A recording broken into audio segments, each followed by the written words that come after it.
السلام علیکم ناظرین، میرا نام آصف۔ ہر روز ایک نئی اور دلچسپ کہانی سننے کے لیے ہمارے چینل کو سبسکرائب کریں۔ غریب لکڑہارا جنگل کے قریب رہتا تھا۔ وہ روز جنگل میں جاتا، لکڑیاں اکٹھی کرتا اور اسے شہر میں لے جا کر بیچ دیتا۔ وہ اس سوچ کے ساتھ زمین بھی کھودتا تھا کہ کبھی شاید اس میں سے اسے خزانہ مل جائے اور اس کی زندگی سنہری ہو جائے۔ اس امید کے ساتھ وہ روزانہ اپنے ساتھ جنگل میں بیلچہ اور کلہاڑی بھی لے جایا کرتا تھا۔ ایک دن خزانے کی تلاش میں زمین کھودنے لگا۔ اچانک اسے ایک بہت بڑی دیگ نظر آئی۔ وہ اس دیگ کو دیکھ کر بہت خوش ہوا اور دل ہی دل میں سوچنے لگا، لگتا ہے کہ اس دیگ کے اندر کوئی خزانہ چھپا ہوا ہے، تبھی تو اسے کسی نے جنگل میں درخت کے پاس زمین کھود کر دبا دیا ہے۔ وہ خوشی خوشی دیگ کی طرف بڑھا تاکہ اس کے اندر ہاتھ ڈال کر خزانہ دیکھ سکے۔ اس نے جب دیگ میں ہاتھ ڈالا تو اسے پتا چلا کہ دیگ اندر سے بالکل خالی تھی۔ اس نے غصے میں دیگ اٹھا کر درخت کے پیچھے رکھ دی۔ کچھ دیر وہ خزانے کی تلاش میں زمین کھودتا رہا، لیکن اس کے ہاتھ کچھ نہ آیا۔ اس نے غصے میں کلہاڑی اٹھا کر درخت کے پاس پھینک دی اور تھک ہار کے درخت کے قریب بیٹھ گیا۔ اچانک اس کی نظر دیگ پر پڑی۔ اس نے دیکھا کہ وہ کلہاڑی اس دیگ میں جا کر گری تھی اور اب دیگ میں 100 کلہاڑیاں موجود تھیں۔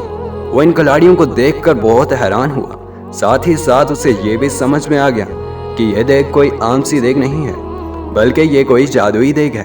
تبھی تو اس کی ایک کلہاڑی 100 میں تبدیل ہو گئی۔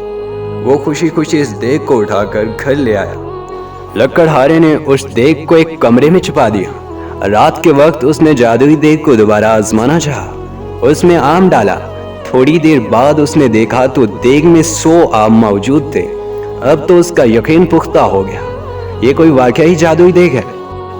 وہ اس دیگ سے سونے کے سکے وغیرہ نکال کر امیر ہو گیا۔ امیر ہونے کے بعد وہ دوسرے غریبوں کی مدد کرتا۔